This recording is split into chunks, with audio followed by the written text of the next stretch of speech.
بسم الله الرحمن الرحيم الحمد لله رب العالمين والصلاة والسلام على أشرف الأنبياء والمرسلين وعلى آله وصحبه أجمعين أما بعد. My name is Muhdhar Abdulrahman Khitamy, Jamalilayl. I'm the trustee and coordinator of Muslim Academy, Lamu, Riyadha, Kenya. I'm also the first chairman of Supreme Council of Kenya Muslims, COST. I'm here to present an overview of Islam and Muslims under Tariqas in Kenya. Kenya is in the east coast of Africa, which is in the coastline. Islam is as old as 8th century. Ibn Battuta, the Moroccan traveler, visited Lamu in 1331, and he found well-established settlements with mosques and everything in Lamu. Lamu has been experiencing, and the coast in general has been experiencing travelers from the Persian Gulf who are predominantly Muslims. And that is how the east coast of Africa became, Muslims. The local tribes, the Bantus, intermingled with the Arabs and came up with a new culture, a new tribe called the Swahili. Swahili means the coast. The Muslims who arrived in Lamu are predominantly the Shafi school of thought. And most mosques, almost 100%, were Shafi adherents. In Lamu, we had a few impact of the Omani Arabs who came after the Portuguese. The Portuguese came and colonized the coast in the 15th century. They were very hostile, they were not welcoming, people fought with them, and in the end, they had to leave. With the coastal people got help from the Omanis came in. They had very little impact as far as religion is concerned. The Ibadi school of thought was there, but it was not predominant, especially in the coast. Places like Zanzibar, they had a lot of impact of the Omani sect, that is the Ibadis. Now, the Tariqas in Lamu, within the school Shafi of thought, we had people who went and who traveled to Mecca and studied there. And they came up with Tariqas from where they came.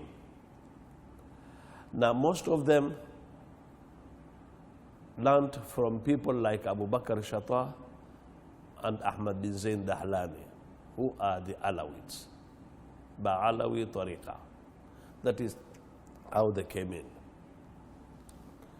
But before that, we had the Qadiriyas, we had the Shadhiliyas, and the Mawlids that were there were basically from those two Tariqas. And the most common Mawlids that were there were the Barzanjis and Debi'i.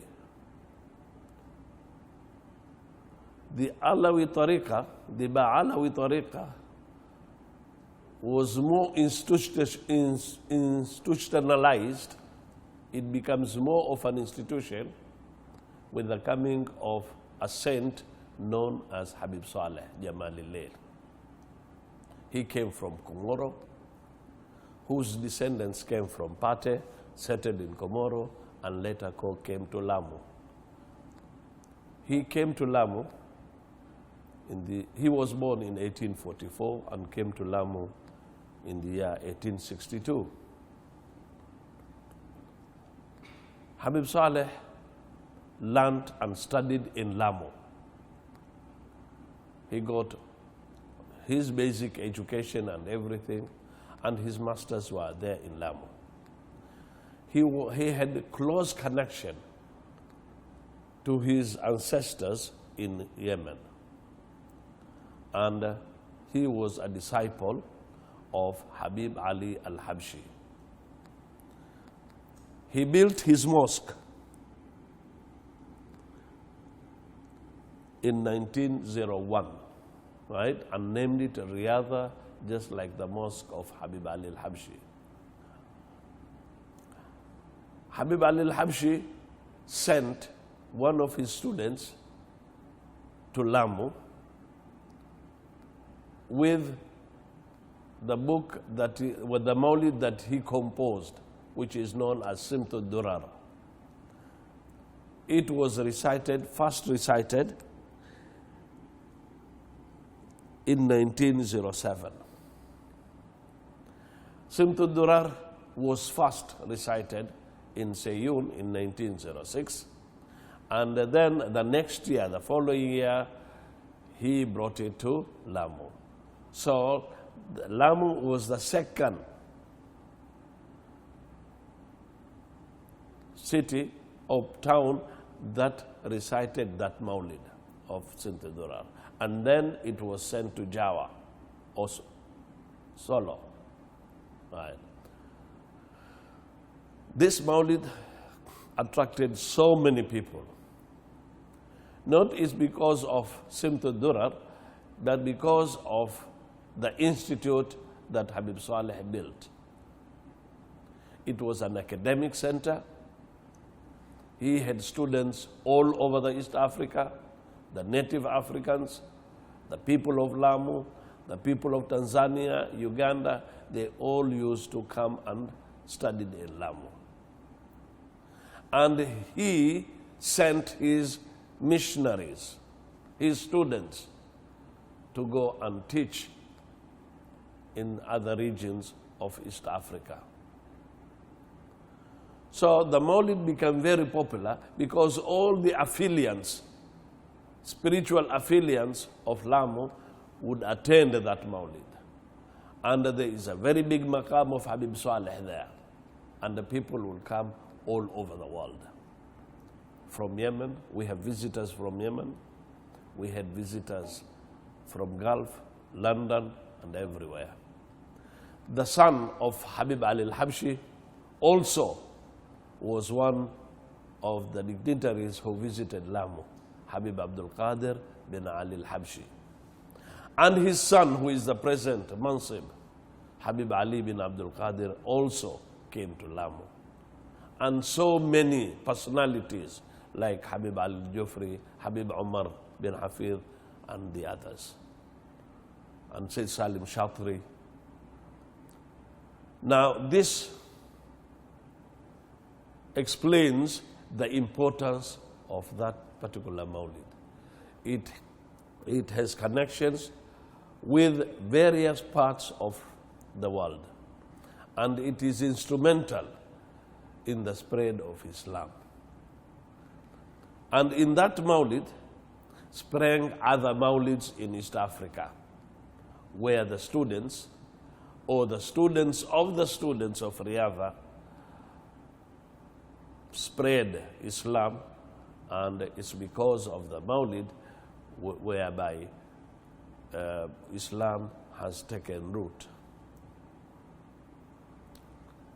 Other tariqas are there, and we join together with Qadiriyas, Shadiliyas, and everything in propagation of Islam. A new brand of Islam has come, which is the Wahhabi movement, which has, to a certain extent, hampered the progress of the spread of Islam because of the conflict that it brings. It's not addressing, it's not trying to spread with Islam. They are trying to stop the spread of tariqas, in which case it has affected the growth of Muslims in Kenya. Thank you. We have a very big challenge. We need to be very dynamic. The tariqas have brought in peace. The tariqas have brought in together, people together through tasawwuf, closer to God. But now, the dynamism that is there in Islam, the concept that is there in Islam, right? The militancy that is there in Islam is deviating, right?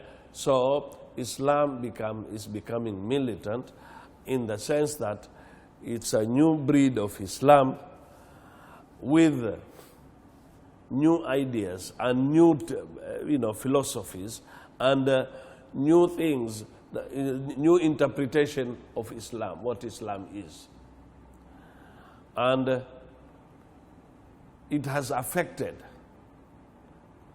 it's affecting the Muslims in Kenya the way it's affecting the Muslims everywhere, right? Because people have come to understand Islam the way they're interpreting it, as a force, as a fight against the non-Muslims, as, to challenge, right, different ideologies, and everyone is a mushrik, and the mushrik has to be killed, and so on and so forth. Right. Here, the tariqas has brought harmony amongst, the affiliates, has brought in together, Now we have we have the natives in East Africa, in the interior, who find Islam. There is Islamophobia. The people are frightened of Islam. When you tell him a Muslim, he gets frightened. He says Islam is war, because to them Islam, the interpretation of the Islam has become a different one. So what we are trying to challenge, what we are trying to to educate the people, is really hampered by these thoughts. We want people to live in harmony, to work together. We cannot reach them now. There's a wage that has been, and as I said, the spread is very slow.